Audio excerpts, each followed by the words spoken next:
He's also not a genie living in the clouds, trying to bestow upon gifts upon you.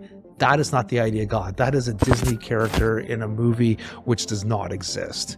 This is reality. There are going to be some shitty things that happen in your life. Sorry, that's just what happens. But don't blame God for it. You have the free will to rape, torture, maim something else. We all have the power to do that to people, but we don't. Doesn't mean we don't all have the capacity to do it. You know, if you wanted to, you could go and murder somebody today. Great. But why would you do that?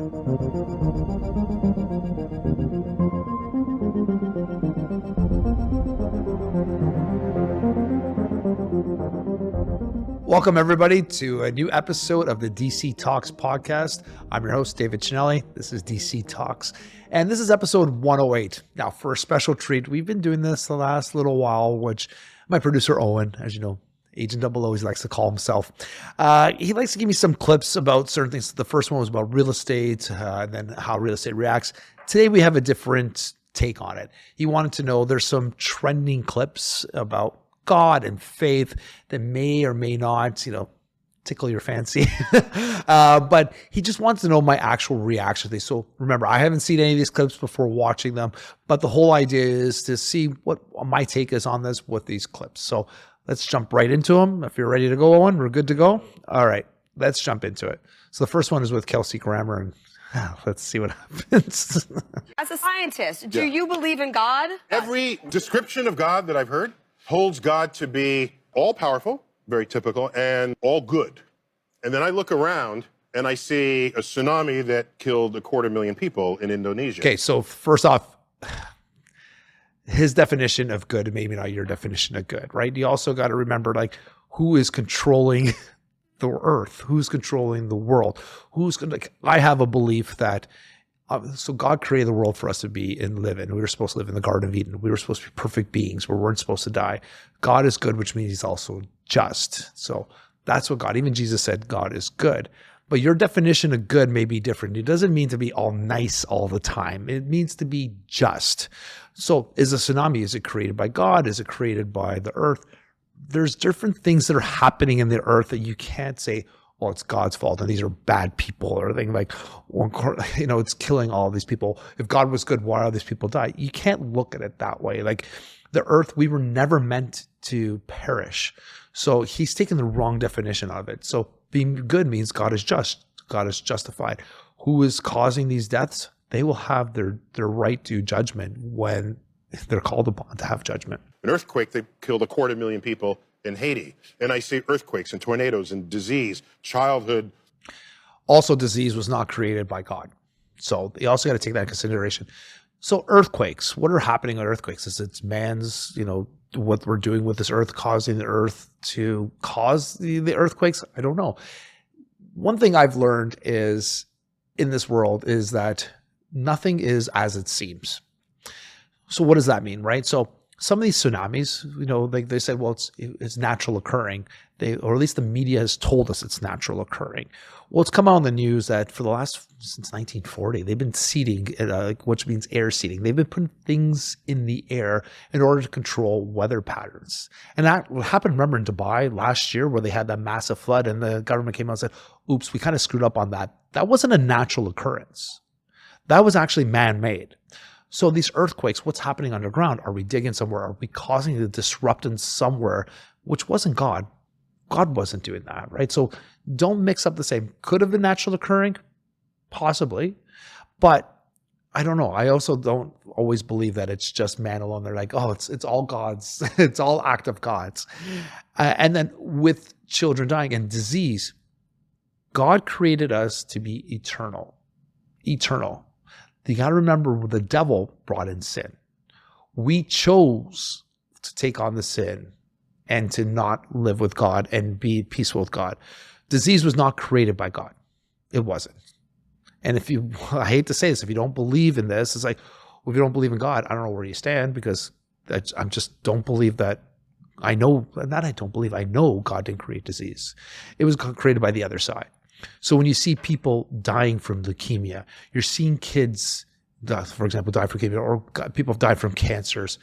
You shouldn't be blaming God, really. blame the person that caused death because we were never, ever meant to perish. Leukemia. And I see all of this and I say, I do not see evidence of both of those being true simultaneously. If there is a God, the God is either not all powerful or not all good. Power comes in many different forms. Think about the power that God has. God has given us the power to have our own free will, to choose what we do, to choose to put what in our bodies. So if you're getting cancer from smoking cigarettes, or you're doing like eating some things that you're not supposed to eat, you're getting fat and you're not exercising and doing your rights to your own body, is that God's will? Is that power? His power is to give you your own free will. Would you want him to come down to take those cigarettes out of your mouth and say, you can't do what I'm saying, I'm all powerful? There's no power in that. I think the power that God gets is by allowing us to do and say, listen, you can do what you want, but those that choose to follow me, like, I will show you all the things I can give you. That's power. Power is allowing people to follow you without having to coerce them. Now, some people might say, well, then there's hell. Like, remember, hell is not there to say, well, if you don't follow me, you're going to hell. Hell is a place where, if, like, either you're with me or you're not. That's it. It's not a punishment. You are choosing. God is giving you the right to choose to live with him or to not live with him. That is huge power. And he's also giving us that power to make that decision for ourselves. So if he didn't give us that power, he had the power to give it to us. To me, that's all powerful because he's giving us the power to choose. Can't be both. But I'm evidence-driven more than I'm faith-driven. To be faith-driven is one thing, but to be faith-driven and try to create legislation on that affects other people who don't share your faith, that's the beginnings of a theocracy. And we have evidence of what that is in the past. And our founding fathers specifically founded this country to prevent that from happening. You know, their founding fathers were Christian, right? They were based on God. The Declaration of Independence was faith-based. In God we trust. Everything about that last statement was false that he just said. Everything. So you have to have a moral ground in order to build a country. Otherwise, your country will crumble. So that it has to be faith-based. There has to be some sort of moral law. Moral law is given by some sort of faith. So I just missed this last statement 100%. Sorry. On to the next. Why are women and men raped every day and God does nothing? Okay, because we have free will. Answer that question. Yes, I can. Let me answer it, and then we'll move on to Scott. Okay, because we have free will, and if God intervened every time we used our free will, this wouldn't be a moral universe. This is exactly what we talked about in the last clip. God has the power for us to make our own choices. Your choice is you. Like, if you want to go out and rape somebody, well, then you're making a choice. It's a terrible choice. It's, God, what are you doing, really? Like, what part of your moral being is allowing you to do this? It just makes no sense. But again, stepping in is and preventing our, like, again, we're not robots. You know, we have free will. He's hoping that we will become part of his family and choose the right thing. Now, as a moral society, so that person obviously be in prison for what they're doing, 100%. There should be some sort of punishment. But that's like us to govern ourselves and have the faith in God to give us those moral standards. But to force everybody to do something that they don't want to do, like if you had, that doesn't make any sense. So let's go on to see what this person says. And we couldn't make choices, and we couldn't love. We'd be robots. But Christ came into this world to save everybody from the evil that we perpetrate on one another, and it's a free gift that you can have, Cody. Why not take it? So your answer is God refuses to stop rape, murder, and torture. That's your answer. This boils my fucking... I know it's supposed to be a Christian, or I'm not supposed to swear. This argument is... It just drives me nuts. It's like, well, if God allows this to happen. It was like, again, it's free will. You want to be able to love somebody and have them love you back, not because you're coercing them. That is true love, right? So this also talks about the testament of your character, right? You have the free will to rape, torture, maim something else. We all have the power to do that to people, but we don't. Doesn't mean we don't all have the capacity to do it. if you wanted to, you could go and murder somebody today. Great. Like, but why would you do that? God is giving you the free will to do that, but by not murdering them, you're still like, it just makes sense. It just because you can do it doesn't mean you should do it. And because God is allowing us to make those choices, tells him about his love for us, and hopefully there's a redemption. You will not want to do that, not because there's going to be some sort of torture from you, because in your innate ability to have that choice, yourself as your God comes out, and that you are nurturing to other people. Just that I don't like this thing is like, oh, God's stopping you. It's like, so if Owen wants to come and kill me and God stops him every single time that Owen wants to stab me, does that mean that Owen's going to get to heaven because, or not even heaven, that he's a good person because he didn't kill me? No, that's just God stopping him, right? But hopefully you're praying to God and God plants a seed in your mind, that it changes your mind, that it changes your behavior, and it changes who you are, and that your new actions and the new lease on life affects other people and plants the seed that makes them a better person. And that person that you affected helps other people, plants other seeds. Because also the demonic things he's talking about too has the exact reaction as well. So it's all part of the process, right, of giving us free will for your choice. Again, you don't want somebody like, I don't know. I wouldn't want somebody forcing me, like I said, over here, for me not to love my wife because you told me in your eyes it's not good. It's the same idea. Sometimes he stops, sometimes he refuses to stop it, sometimes he does stop it, and you don't like it when he stops it. I don't like it when he allows it. Well, again, Cody, he has to allow freedom. Rape, Otherwise, murder, and torture is sanctioned by God. That's your it's answer. It's not sanctioned. It's allowed, just like we, as human beings, allow our kids to do evil things because we can't corral them all the time. And if we did, they wouldn't be free creatures. But thank you for your question. It's also a whole learning process. Yeah, I agree with this. Like, look at our kids. Like, we teach our kids. You plant the seeds in them. Hopefully they'll be a good person. Hopefully do the right things. We had this conversation with my daughter yesterday. She's 12 years old, right? She went on the TTC. Here, that's the subway service or the bus service we have. 12 and under, you're allowed free. So we asked, Natalie and I said, did they check your IDs? And she goes, no, they just let us on. So I'm like, so what's stopping them? I said, like, you don't have any card or anything showing you're 12 years old? She's like, no, they just let us on based on, who we were, based on their parents and, on our word, right?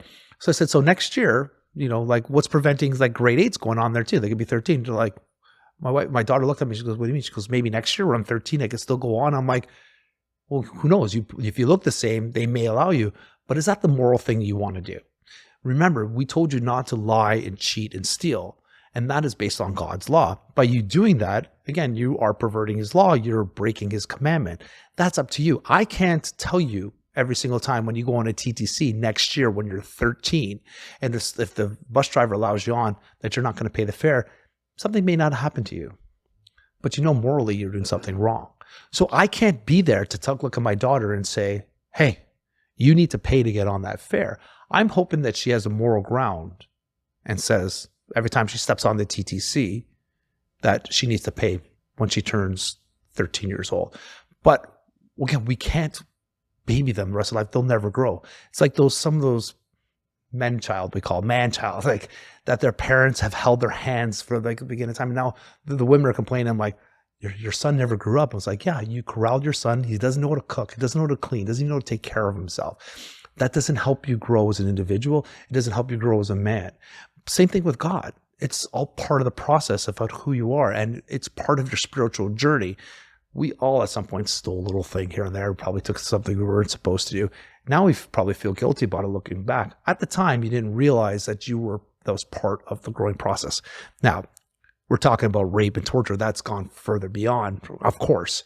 But I'm just saying it all starts at some place, right? And you hopefully will get scolded at a small part. Like if you do something wrong, break a commandment, hopefully you have a more ground in your parents to set the seed in you to let you know that's wrong, and that'll continue throughout your adulthood. Yeah, so what Owen asked me there is that, some people will say, like, as a Brahmana, they either see it as black and white. It's either this or it's that. So, so God's allowing this, so he can't be good, right? So I was like, he goes, what is my thoughts on that? Basically, like, you can't look at it that way. It's like life doesn't work in black and white. we don't work on that. Like, there is a lot of gray area, and this guy's taking an extreme example and saying, well, God's allowing that, so he can't be good. How dare you say we should follow God? I'm like, well, no, like even something small. Well, if you wanted somebody to be stricken down after they, were against God's law, there's 10 commandments. So if you went and you stole a Snickers bar, would you want God to strike you down with hellfire and brimstone because you stole $1 worth of Snickers bar? Because according to God, you break one of my commandments, it's as if you're breaking all of them. So if you steal, it's the same as if you killing the man. So is that just, right? So he's taking it as black and white. God just letting you know, my law is my law in order to be perfect. Obviously, in God's eyes, we all want to be perfect, but we are gradually getting there. So you can't be black and white. Our life is not filled with black and white.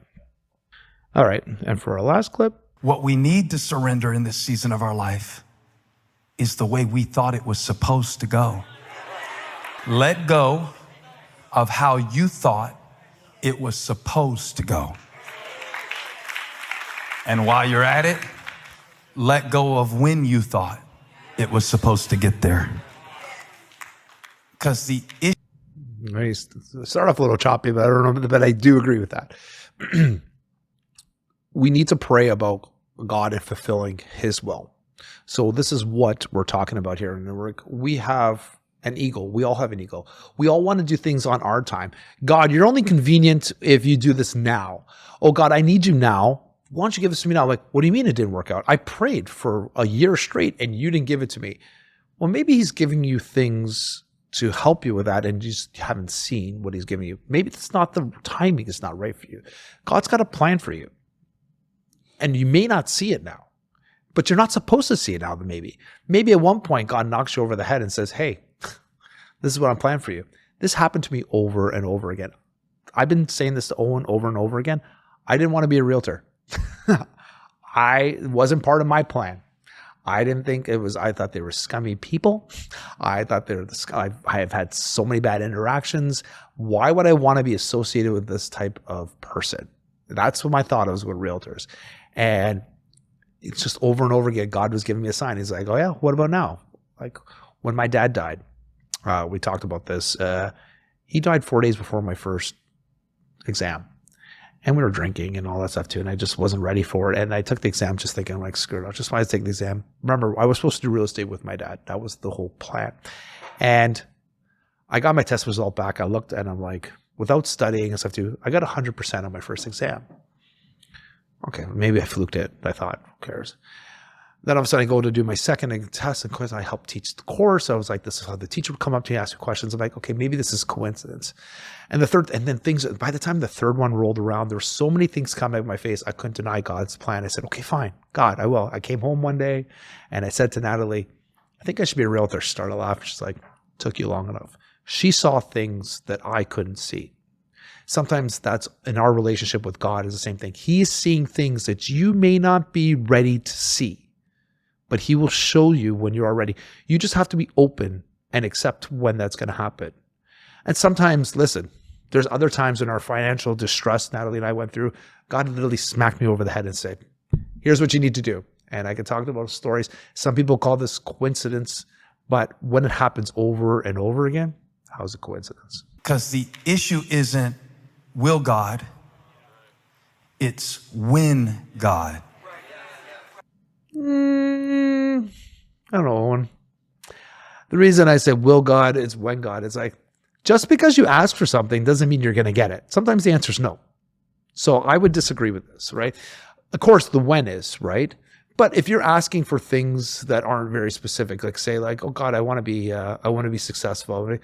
Well, God will show you ways to become successful, but it's like, but maybe not the way that you thought it was going to be. So I don't agree with that, like what the success is, like, or praying on that kind of stuff too, but or the matter of when, because there's other things that go into play. Maybe the thing that you're praying for is not going to help you down the plan, which is going to help you in the future. So I would kind of disagree with this. I agree with the when, but maybe there's going to be things open up in your mind that'll show you a path.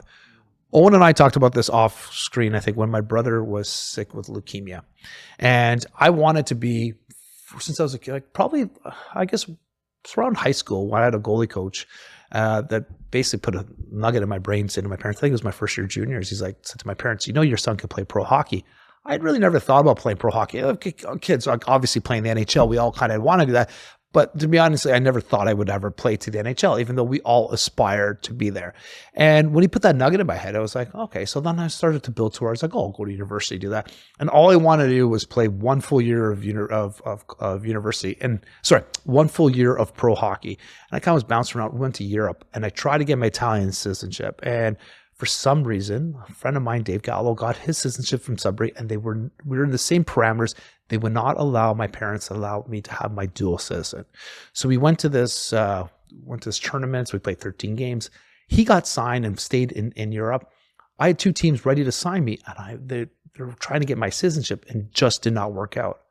And that's all I prayed for. I'm like, God, I want to be this pro hockey. I just want to do a year. I want to play in Europe. Why is this not happening? Why? What am I doing wrong, right? And at that point, it wasn't really as spiritual, I guess. So I didn't think of it that way. Well, thank God I didn't play that year, because when I got home, my brother was diagnosed with leukemia, as I said earlier. And I ended up giving my bone marrow to my brother in 2003. If I had played that professional hockey, I would have probably never been able to give that bone marrow to my brother. Just think about it that way. So who knows where we would have been at this point? God was saying no. Even though I prayed for it, that's all I wanted to do. And there was a different path for me. I also probably went to God back together with my wife. At that point, we had broken up and things. It was just one of those wishy situations. It was like wishy-washy. So I wouldn't have had the family I wouldn't have had my kids.